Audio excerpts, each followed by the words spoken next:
The first Formula One race here back in 2004. Let's check it out. They break it up into 10 turns.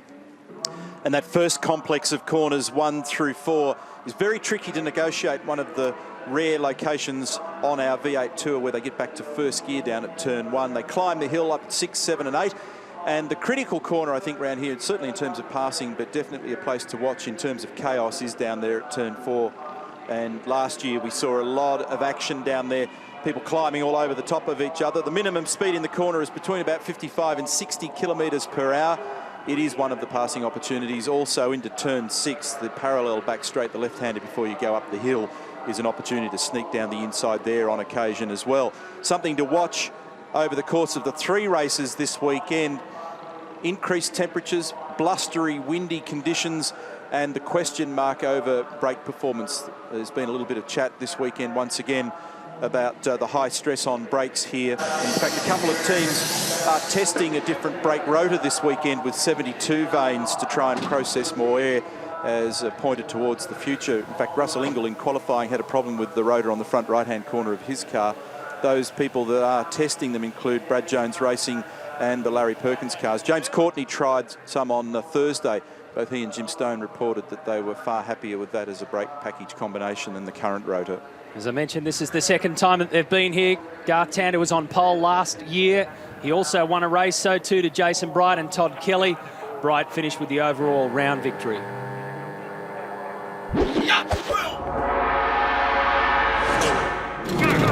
Let's run you through the Fuso grid for round 12 of the V8 Supercars. Winterbottom and Johnson making it all Ford front row. Row 2 belongs to Russell Ingall and Garth Tander. Ingall really finding some great form over the course of the last couple of rounds. James Courtney has shown good speed also, and Mark Skaife did a great job to hold on under trying conditions in the qualifying session. Rick Kelly and Paul Morris.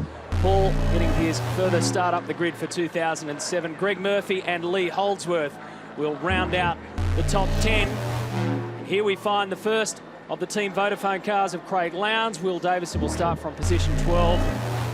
And then another row back, we find the other one, the championship leader with a 9-point buffer. Jamie Whincup on 501 championship points. Tander second, remember. Lowndes is third, and Rick Kelly is fourth on the championship. Interesting to see just how those 888 cars will perform as the race unfolds. One of the real strengths of both their cars through the championship so far has been the way they've preserved rear tyres and been very consistent through the race. That could be a factor today. Jason Bright down there, position number 22. Apart from the woes that we detailed at the top of the show, in practice they also had a hub failure on that car, which further took away some vital track time, and they're the kind of gremlins that can creep in when you have a lot of workload in between events. Dean Canto, one of the cars I made mention of before, that had a lot of work done to it between races. Further down the order, Max Wilson and Simon Wills. Alan Gurr and Jack Perkins. Jack running those other rotors this weekend. Alan Gurr's got a new race engineer, Greg Folletta, his regular engineer, and his wife welcoming a new baby this week. Cam McConville, some engine trauma early in the weekend, some drama in practice that kept him out of the car for the majority of the session. Unfortunately, Cam starts from the rear. You mentioned baby news. Good opportunity for us to pass on our congratulations to a couple of the V8 Supercar family. Mark Skaife, welcome young Tilly to the world, him and his wife Tony. So congratulations to the Skaifes, and also our regular series producer Simon Fordham and his wife Nina. Welcome Felix to the world as well. And Phil Keed, who regularly engineers Mark Winterbottom, Stephen Richards, I should say. He's also stayed down in Victoria, and he and his wife have addition to their family, and so David Patterson will engineer Steve Richards this weekend. Clinton Wilson, of course, looking after Winterbottom. And Todd Kelly's baby watch. Christy and Todd are on baby watch as well. It's all happening, isn't it? It must be something in the water in V8 Supercar land. This is one of the interesting bits of racetrack that's changed fractionally since last year. The exit of turn 4, that right-hander you can see up in the distance there. There's an apron of grass, AstroTurf on the outside there that's a bit slippery, and the idea is to discourage cars from being positioned out on that, to try and stop them from venturing too wide, keep them on the racetrack. Last year there were a few problems when various people jumped the ripple strip to the left-hand side of the road. Nearly touched on brakes, and it was going to be an issue here at Bahrain. Some pretty massive stops and massive temperatures also being generated as well. During qualifying, Russell Ingall, the team suspected on his car perhaps a crack in the rotor on the right front. Further examination has found there was no crack, but they have actually changed front rotors and pads on Russell's car as a precaution. He was also complaining of knockoff during that session. A little bit tricky for track temperature. It's cooled down a little bit here in Bahrain this afternoon. The breeze is dropped a little. It's 28 degrees on pit lane. It's now covered in shade. It is 33 for those teams who have actually ventured down further in the sun. 27 degrees ample. Bit of an upset in qualifying for series leader Jamie Whincup. He'll start from 14th on the grid. Now, they have gone back to the settings for the car from practice. If you remember back to practice, Jamie was second quickest, and they're hoping that he can pull it all together in race one. Difficulty there is traffic. Once you're down the order, it becomes much, much harder. Flag, so we have to rely on vision for it to try to give you a best heads up there. Campbell Little, just in consultation with Craig Lowndes, one of the things that you find with the windscreen strips on many of the cars and where the start lights are positioned at some tracks, you often, when you're find yourself positioned in various parts of different grids, sometimes being too far forwards a drama because you can't see the lights above you. So you actually need somebody in the crew to give you the cue when to go. And you can imagine all the other things that are going through your mind at the start of a race. Just the last thing you need is someone else talking to you. There's John Bowe. He'll start from 20th, his 223rd V8 Supercar Australian Touring Car Championship start. JB was quite quick yesterday, particularly when they were all running around on their older tyres. And when everybody went on to fresh tyres at the end, he lost position, but he did look pretty strong early on. A few shadows creeping onto the racetrack now as well, which further changes everything and makes it a little bit difficult to sight the precise, correct braking location for when they approach turn one. The other thing that is notable here on this racetrack is the grid spacing and the staggering Formula One style, and very wide lateral spacing, as you can see, so tons of room, but that's great for passing. I think it just caught out a couple of the guys back there at the midfield rear of the grid.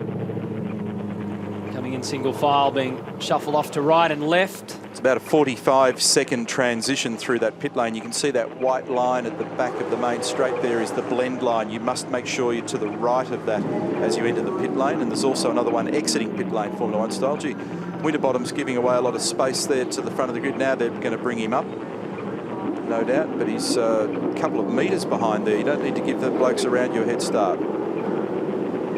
Winterbottom and Johnson on the front row. Ingall and Tander behind them.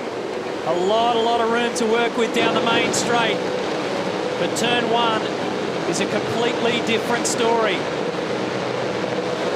Last off in Bahrain for the Desert 400, and a good start too from Winterbottom. Now they crisscross, jostling for positions.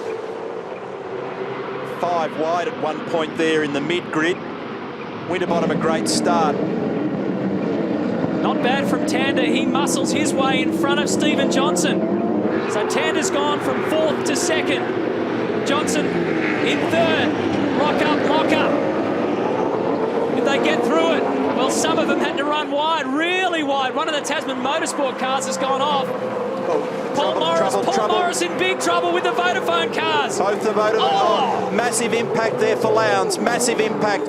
Involved Jamie Whincup as well, and Paul Morris. That was on the exit of turn 5. Whincup's managed to skate away, but he's down the order, and there's chaos also at turn 6. That was a big hit for Lowndes. And safety car will be deployed. You can bet your life on that one. That was huge. Craig, how damaged is the car, mate? I can try and get it back. Steering's broken. Okay. Oh dear. Oh. I don't think he's going to get too far. Glass or something around the circle, around the car. Is that from your car?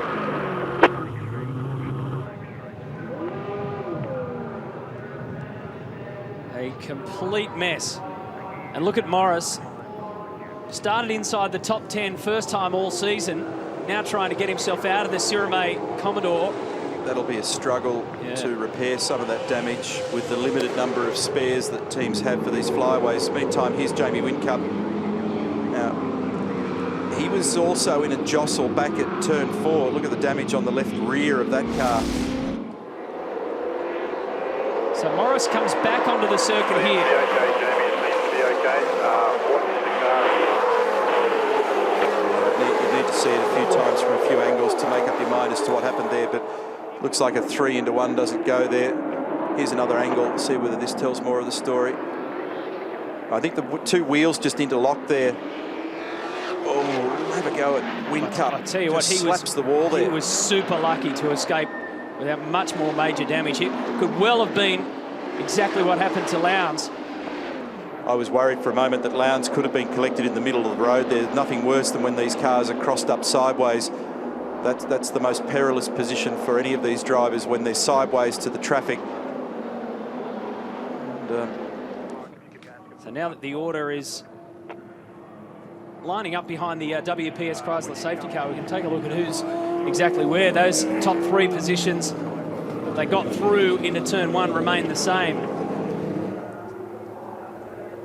So we've got to remember that Craig Lowndes started from 11th and Jamie Whincup from 14th. Paul Morris was a handful of slots ahead of them. By the time he rejoined off the back of turn 5 under that dip, there was a fair amount of pushing and shoving back at turn 4. That's what upset the order, and Morris qualified 8th, so he found himself in a pack there. What's happening here?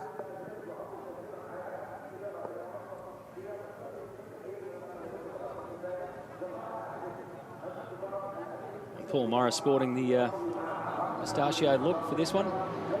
Yeah, supporting Movember, as many of the other drivers are.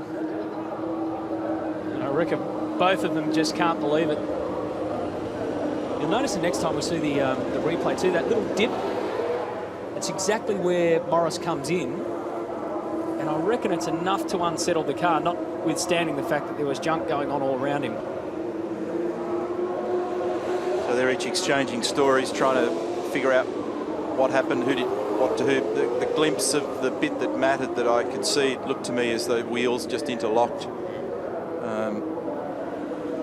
There was that little left-hand kink in the road at turn 5, but I think more of the story relates to what happened between turns 3 and 4, where there was a lot more pushing and shoving, and at one point there were 3 and 4 cars wide there. Whincup at that stage looked like he was already well wide on all the dirty stuff down there, trying to find a way past. I thought he was a goner. He went in that fast and that deep. I reckon he thought he was a goner.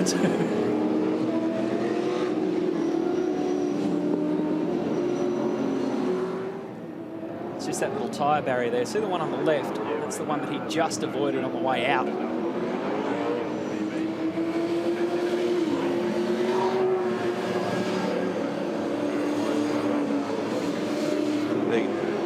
Currently just thinking about their options at Team Vodafone, and I think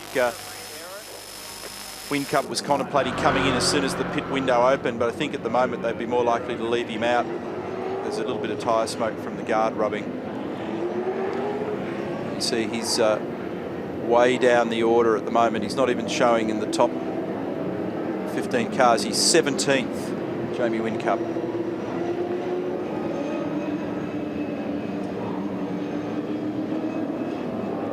Very tight between turns 1, 2, 3 and 4, which is often the big issue here, when particularly at the start of the races, where everybody's 2 and 3 wide, pushing and shoving.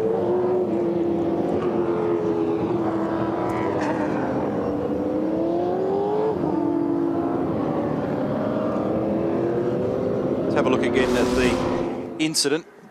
This is the run up to turn 4. So this is where some of the stuff had already begun. And you'll see here that there are people running well wide. Look at Whincup, he's way out wide. It's 3 cars wide. Morris actually gets shoved right off the road there. He's right out on that AstroTurf.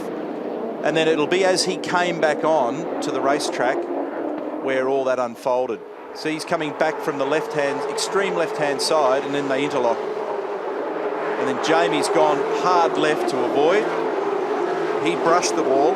Craig actually crunched into it. So Morris was off the road, fully to the left from a hip and shoulder earlier on. That's what started. Right there where he rejoined as well is where he interlocks the wheels. Assisted by that dip, I reckon, for certain. Enough to unsettle the car, but he... Oh, what was that one? Was that the other? That was Owen Kelly in the other Siromay car. Could have been a double whammy for both Team Vodafone and both Siromay cars.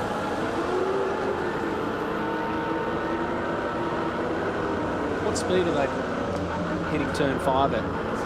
Does it look, when Lowndes was sitting there stationary, about 100, zipping past. About 150, 160 k's. Accelerating, obviously, they're flat once they get off once they get off turn 4, they're flat in second.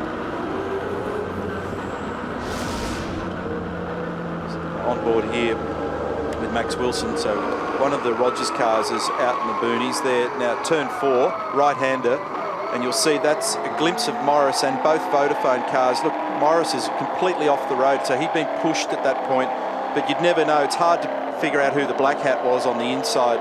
Somebody would have shoved them out there.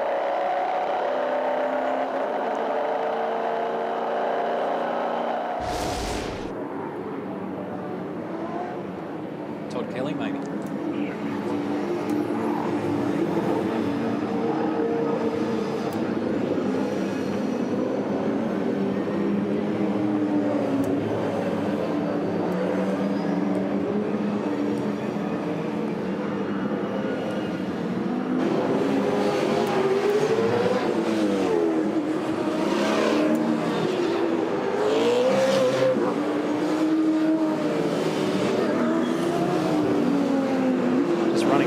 Here to see who's been the good movers and shakers after that 1/5 of the lap. Winterbottom started pole, remains there. Tander started 4th, goes up to 2nd. Johnson started 2nd, dropped back to 3rd. Courtney goes up a spot. Russell Ingall lost a couple at the start. Scaife, Rick Kelly, Will Davison. Actually, Will Davison went from 12th to 8th. Greg Murphy and Jason Barguana make up the top 10. There's one Siromay car left, one Team Vodafone car left.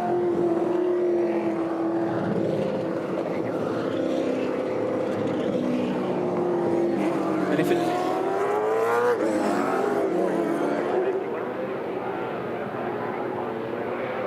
Let them get underway and then try and figure out what's going on. Take a look midfield. Big puff of smoke, a lot of smoke coming out of Max Wilson's car number 8, the WOW entry. Front left. They had been trundling around for quite a few laps under safety car, and now all of a sudden at the restart... I think he's got a flat tyre. Look at this, 4 wide again. Oh. Not again. Steve Owen gets through safely. So let's check out the order as they come past us. Past turn 5, it's Winterbottom, Tander, Johnson, Courtney, Ingall, Scaife. Steve Owen had trouble then coming off turn 4 as well. He went wide and was running quite slowly in the Autobahn entry. Rick Kelly's got ahead of Scaife there. Stephen Richards got some smoke as well on that Castrol Ford Performance Racing entry. Tander's running with Winterbottom at this stage, half a lap in. Still with very cold tyre and brake temperatures. This is at the top of the hill, turn number 8. Riding now with Mark Scaife, 6th.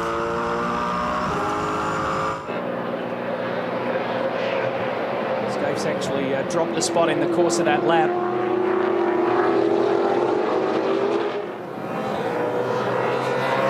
So our championship leader, Jamie Whincup, is still out there. The Zinger replay on board Stephen Richards at turn 1. Crunch into Lee Holdsworth.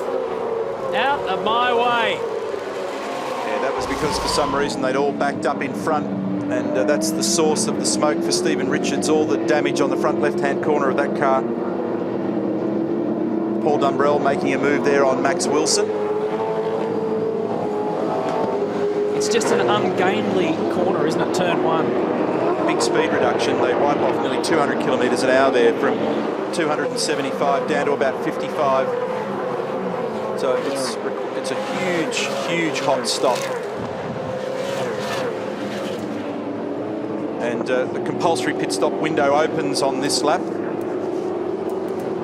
So stand by for some action in the pits here, depending on who feels as though they're being held up. It opens on lap 5, we're on that, and closes on lap 22. 31 lap race, nearly an hour of running around here. It'll be a real test.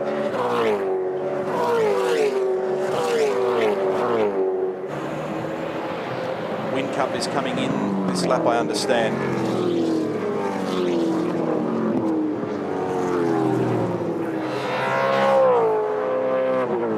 Winterbottom's going to stay out for an extra lap. Got 3/4 of a second margin over Tander, who I believe's come in. Tander's in.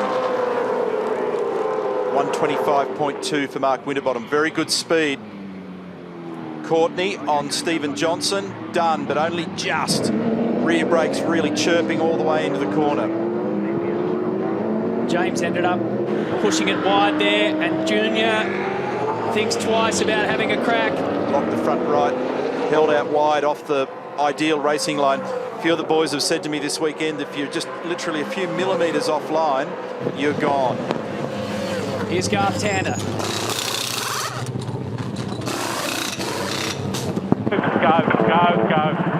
Good job. And unlike the difficulties in the Gold Coast, a nice clean run on the exit there for Garth Tander.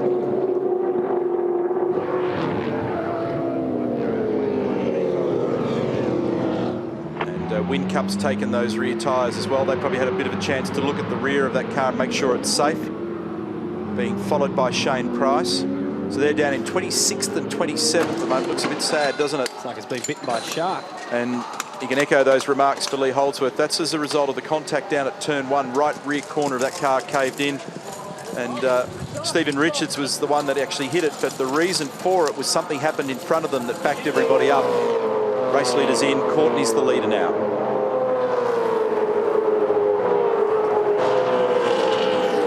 Really long pit lane. That front straight is 870 metres long.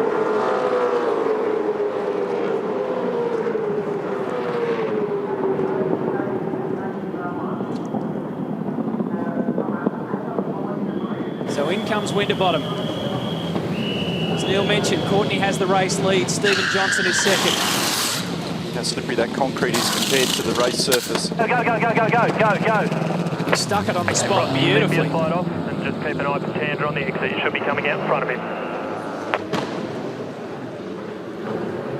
And where is Garth Tander? Here he comes. Winterbottom keeps that position. If anything, he opened the gap, didn't he? Both of their stops look very, very slick.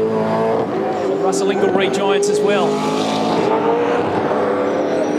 The Enforcer started from third, got pushed around a little bit in all that trouble.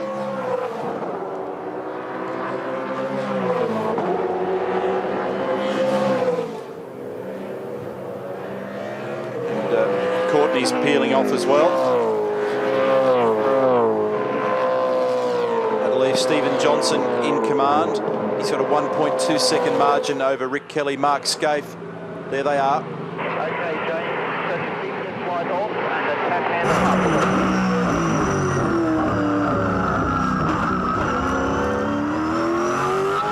up. Listen how gentle Mark is on the throttle in first gear, and then a nice easy shift to second to try and discourage wheel spin.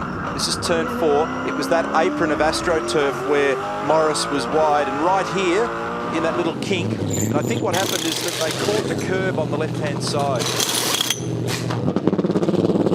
at 5, and that's what promoted the drama there. Is that looked like a fuss-free stop for James Courtney.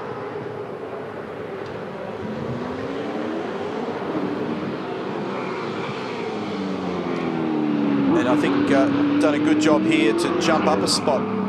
Comes back out in third. Uncorrected, Stephen Johnson is the race leader. Rick Kelly second, Scaife, Davison, Murphy. Uncorrected, it's Winterbottom, Tander, Courtney and Ingle.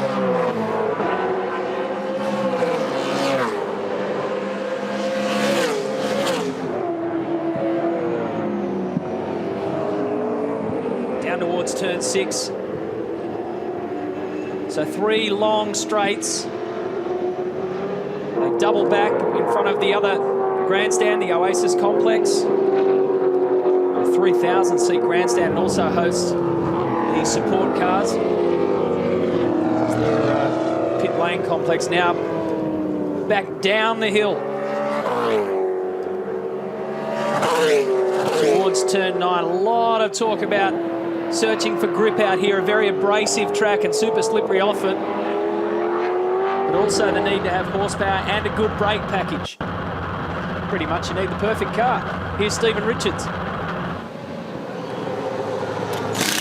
It's a pretty big bite out of the front left-hand corner of that car as well. So He's been attacked by the shark as well. yeah, they're on the job, making sure it's taped up. They don't want to get a mechanical black flag for any flapping bodywork, and the race director and officials have reinforced the point to us that the teams have been told that there's very, very little leeway when it comes to anything loose on the cars, and that's why we're going to see increasing number of those flags when there's any peril. Look at the slices in that tyre from rubbing on the guard and also on the front splitter. That doesn't look too flush, does it? Gee whiz, he's probably a little bit lucky there that because that's peeled the whole outer belt on the shoulder of the tyre off. And the reason for it, incidentally, is safety.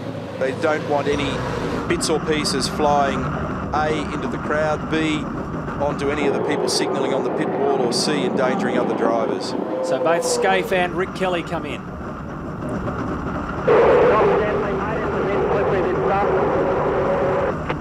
Just warning Scaife about the concrete having very little grip. It's got As soon as the drops go, mate. a very slick surface.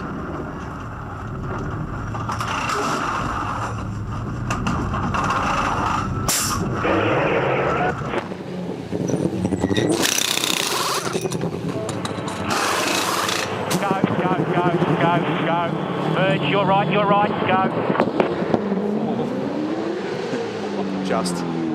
It's real nail-biting stuff down there. It looks so much nicer on television than it is in reality when you're in that pit lane. Look at this. And Rick Kelly gets out just in front of Russell Ingall.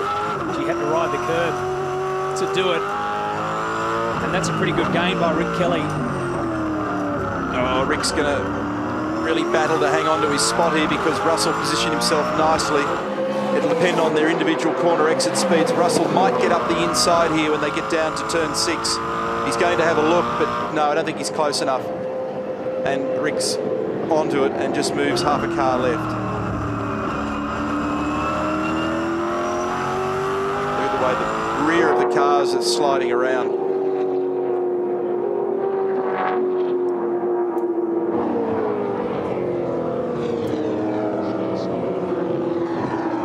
Stephen Johnson is our leader. Jason Bargwanna, Will Davison. I understand something's broken on the right rear of Jamie Whincup's car number 88, so we'll keep an eye out for that as this little battle heats up. Make sure we put the stands under the back when we're doing the work, please. And that's the voice of Kevin May, and I think it's just a tyre that's let go. So what a disaster. Jamie, it's a puncture, so we're going to see if there's bodywork loose and repair it and send you back out, mate. Just looking for that. It just looks as that bodywork's just sheared straight through. That loose panel at the back caused it the damage on lap 1. It's just sheared through the rear left of Jamie Whincup's car. A disastrous start for Team Vodafone. And remember, both of those guys are in the hunt for the championship. Jamie leads it. Craig Lowndes is third. Like I said earlier, in the qualifying stakes, it was advantage Toll HSV. And now in race 1. Remember what we said at the top of the show about how critical this weekend was. So they've got the hammer and they're just trying to fold that left rear guard back.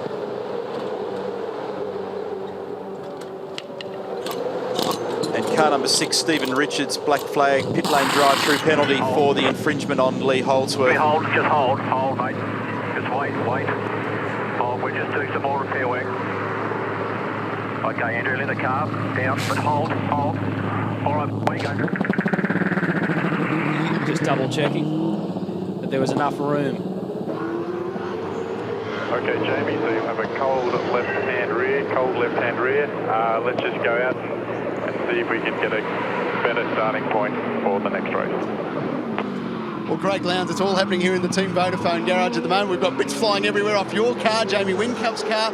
That's disappointing. You were like a pinball out there at one stage. Yeah, I guess we're all jostling through turn 3, and we got out of 3. Morris was way on the left, and then Will got sort of down the inside of me, and we're just sort of motoring along down the back straight, and it's almost like a tunnel effect we talk about at Indy, but it all closed on me, and basically went between Murph on my right and Morris on my left, and I think we come out the worst. So we'll see what the car looks like when we get it back and see what happens. And by standing here and talking to you, it's not a good sign, but Jamie's still circulating, although he's not having a good run either. Tough race for your championship, Lowndes, isn't it? I mean, you could have done with a good one here. Well, we could have, and I think, qualifying, we sort of just fell out of the 10, so, it's one of those weekends, anything can happen. I think there's a lot of carnage out there at the moment, so we'll just have to sort of survive this one and see how we go. All right, mate, all the best. Thank you. Paul Morris, with Paul Morris. Paul's just seen that for the first time. What do you make of it all?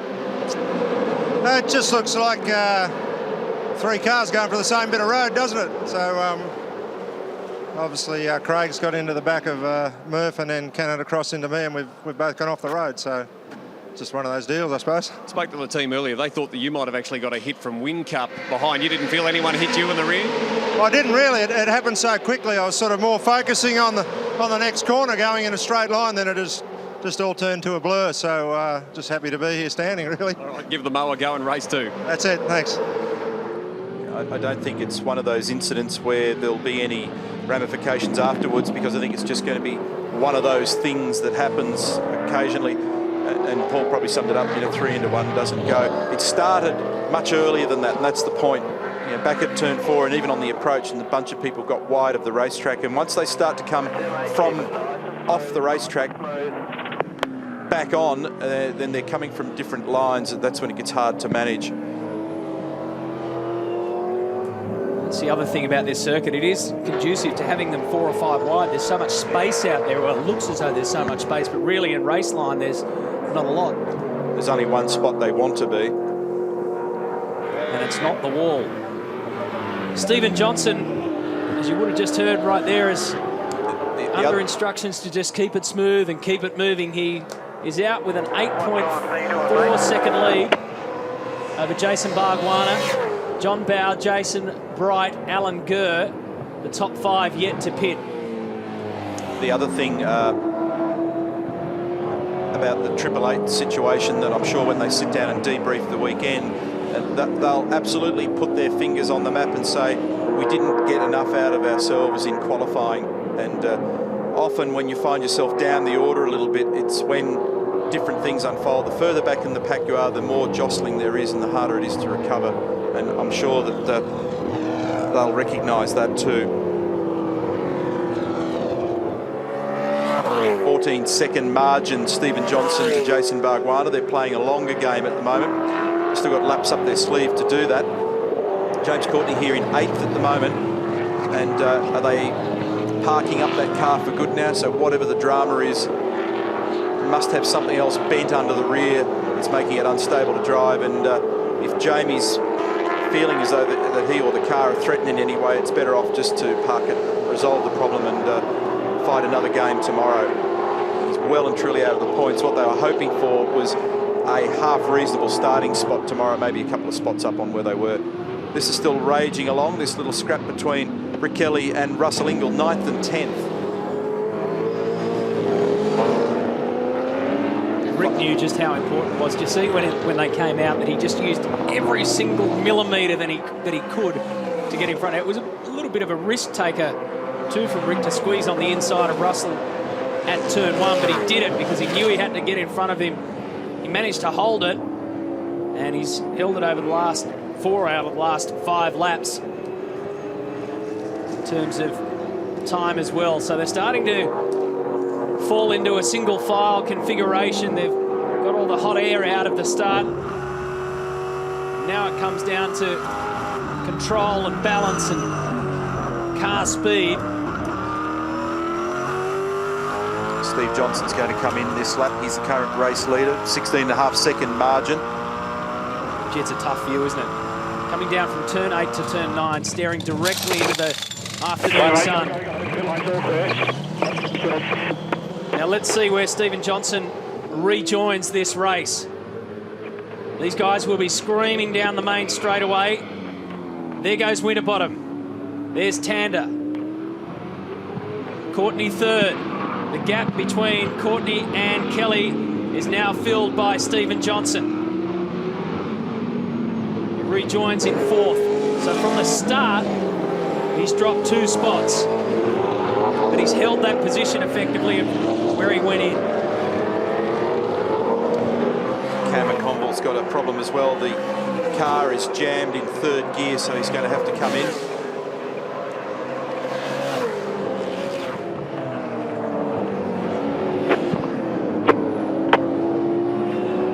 There he is. And disconsolate Cam McConville, 25th at the moment. Been a very tough weekend for him.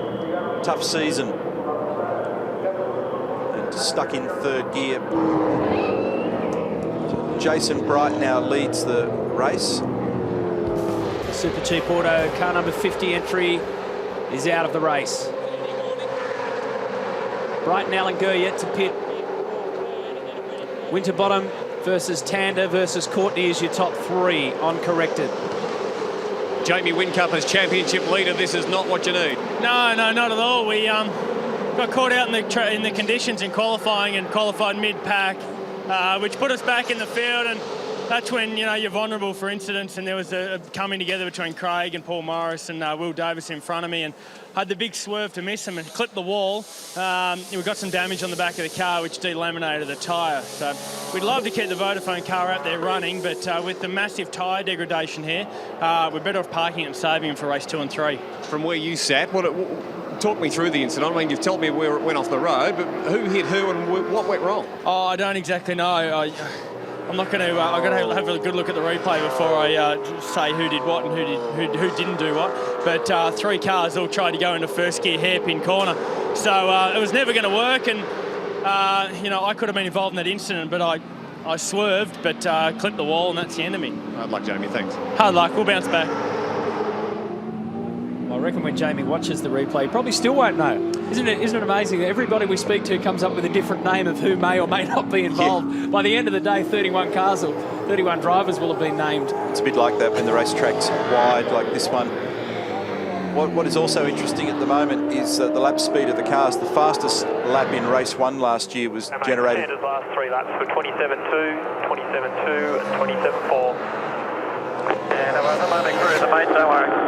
So Clinton Wilson telling Mark Winterbottom the lap times, and Frosty responding with "I'm only cruising," and it reinforces the point that I was going to make, that the fastest lap last year, Jason Bright, at 1:24.9, did that on lap 3 of 27, and this time round the pace is just substantially slower in the 27s, as you just heard.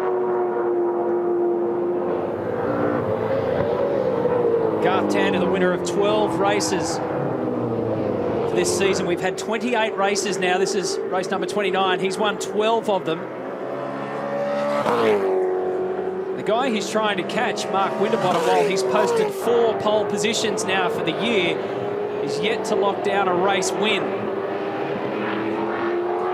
It's about the only box he hasn't ticked.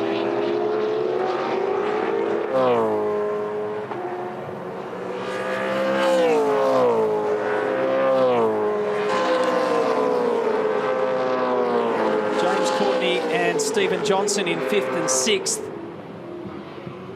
Everybody pretty much maintaining the gaps. There hasn't been too much of a change around. Junior hasn't been able to catch Courtney. Ingle hasn't been able to catch Kelly. Winterbottom says he's just cruising out in the front.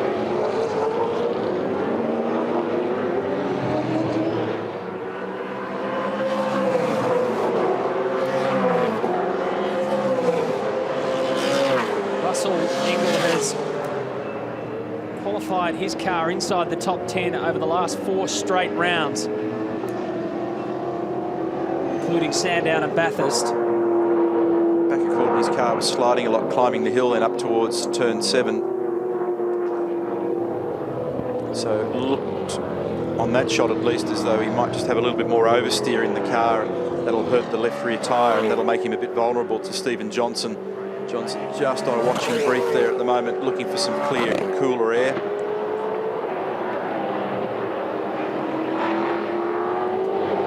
Jamie, and both of you mentioned it, that, just how important it is to qualify at the front. Stephen Johnson's a good case in point. When he started the year, he started with good qualifications at rounds 1 and 2, and they transferred into good results, but then he started to drift into the mid-pack, and the results were harder to come by.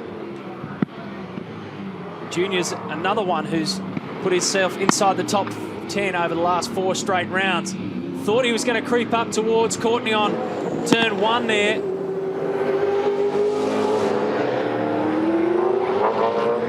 Oh, little mistake there for James, locking the front right into turn 4. So he's definitely having a little bit of a battle on his hands at the moment. Often see Jason Bright play the longer strategy game. Means that he runs a shorter period of time on fresher tyres too when he does put them on. He's got a 6.5 second margin at the moment. He's going to drop back a long way in the field once he tours the pit lane. Just going through the team reports that we get from the guys before each round and each race, and the one note of interest on the bottom of Jason Bright's report for car 25 and Brightech is Stephen Johnson moves up even closer now. He's right down the bottom. Damage bill for 07 for Brightech, $500,000 plus. It's a frightening number, and the number in itself is painful, but the work involved in managing that has probably been even worse for those fellas. I reckon Junior will have a nibble down here at turn 1.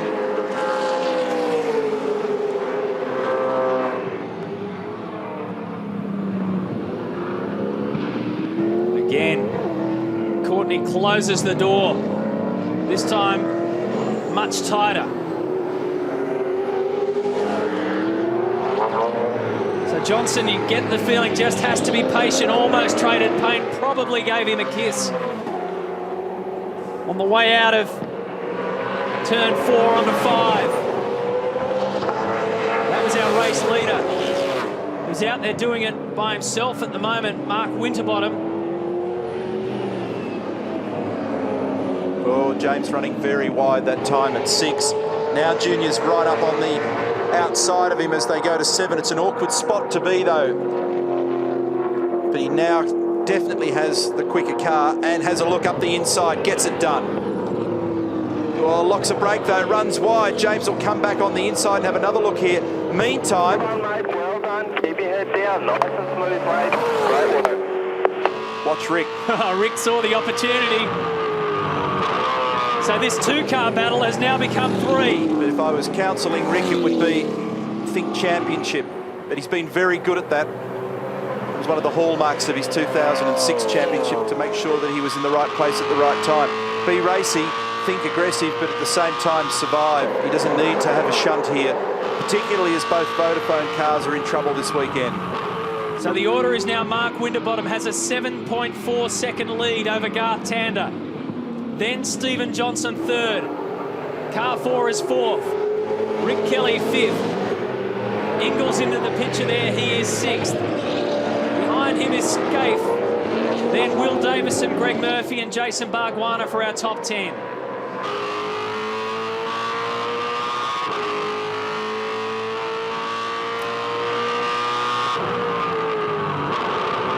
It's the 250 km/h approach to turn number 6. Long left-hander up to 4th. 185 k's approaching turn 7. They dip down to about 160 odd in the middle. Accelerate again up to 180. Down to 100 km/h. Second gear here for turn 8. 3rd, 4th and eventually 5th gear back to 250 km/h. Looking for fresh air to keep the engine and brake temps down a bit into turn 9. back to second gear. There's actually 2 parts to this corner. That's 9. Here's the extra right-hand kink that makes 10. There's not much of it, you're flat. 8 to go, mate. 8 laps to go, P5.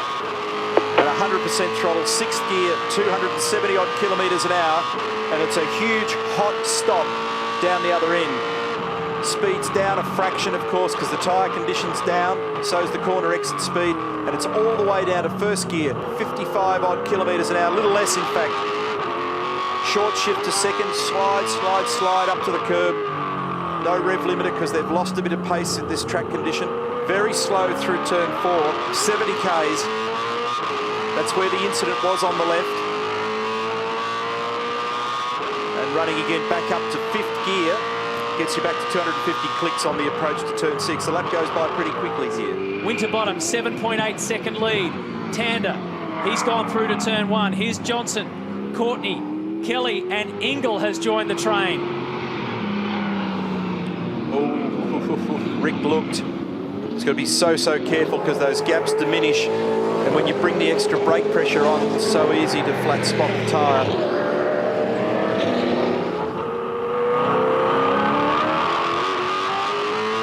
Winterbottom's just cruising at the moment, reassuring his crew that he's got a little in reserve, and if there is a safety car, he doesn't want to have used all the tyre performance in the car. Smart thinking.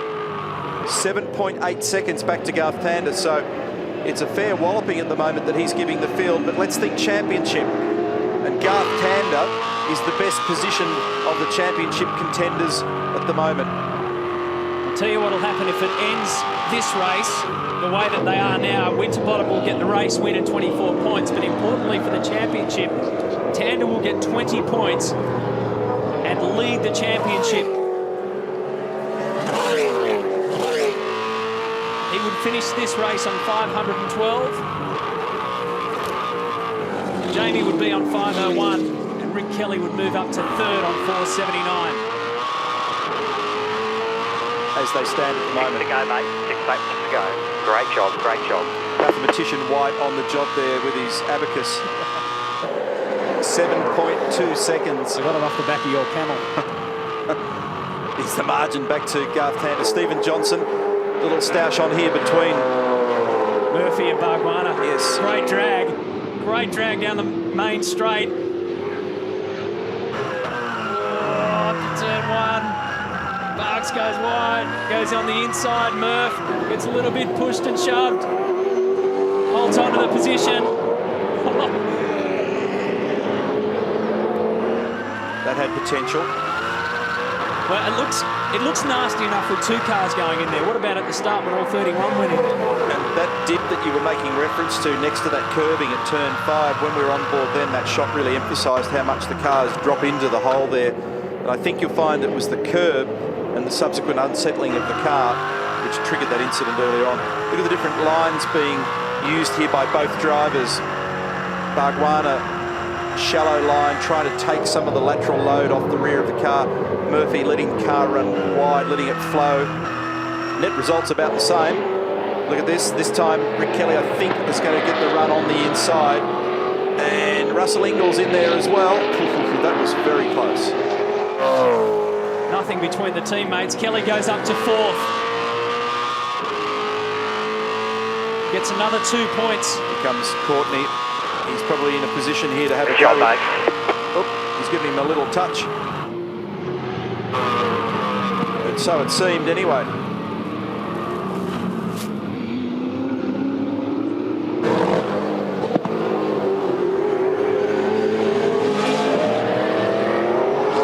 They don't mind a bit of push and shove. With 5 laps remaining, Winterbottom has complete control of this race. 7.3 seconds is the gap. Here it is again in replay. Check this out. This is coming down to turn 9. Rick got down the inside, but by taking the shallower, tighter approach, it slows his corner exit speed. That's why he was so vulnerable to James Courtney. And then Courtney having a nibble down the end of the front straight, and then there was a bit of line switching, and they brushed paint together down there. Now Rick's actually got a margin. Right up the top of the hill now, turns 7 and 8. About as far from the pit lane as you can get, and the 2 Stone Brothers Racing entries, the Geraldwin car of Courtney, the Caltex car of Ingle, line astern, battling for positions 5 and 6. In the recent past, though, more pace from both those cars. They have looked better. Scaife not too far behind, but not really in a position to threaten at the moment unless they knock their tyres around. He's 7th, then a gap to Will Davison, and then that battle we saw earlier between Greg Murphy, Jason Bargwanna. Race leader Winterbottom is Bargwanna here, done on the inside of Greg Murphy. Moves up to 9th for now. I was about to say Winterbottom high 27s now. He's rolled out of it. Tander's actually still in the low 27s. Here we go again. The run down to turn 1. Side by side, 275 Ks, wiping speed off down to first gear, 55 odd Ks, and looking to crisscross each other again. Now Bargwanna's on the wrong side of the road here, but then as he approaches turn 4, it becomes the right side. This is a great motor race between these two fellas.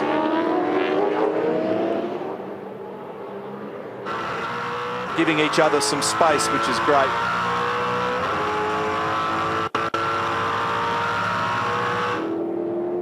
Bargwanna moving slightly to the left just to try and protect from Murphy. Remember, we saw very different line variations here.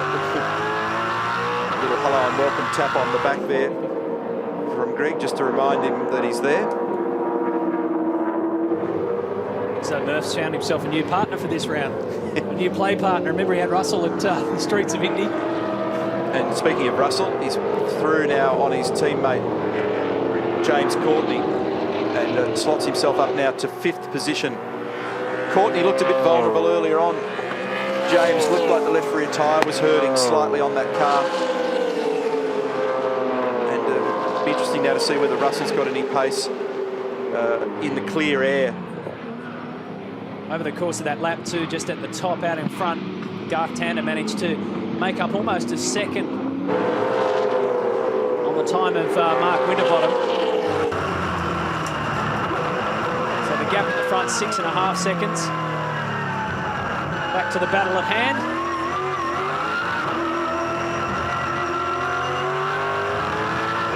It's just so touchy-feely on the throttle the whole way. Almost like a wet track, you know, in terms of the way they're handling the throttle and the very gentle progressions and the wheel spin that you can hear in the background.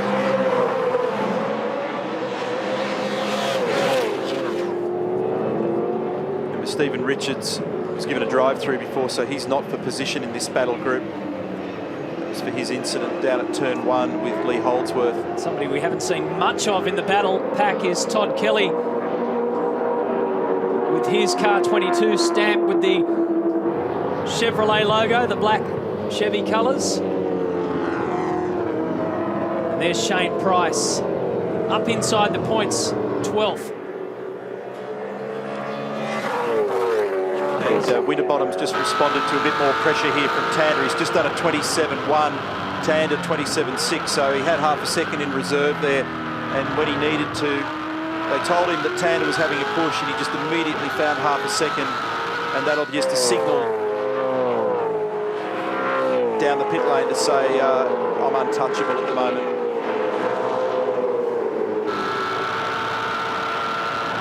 The race tape flickering away on the front left there of Stephen Richards.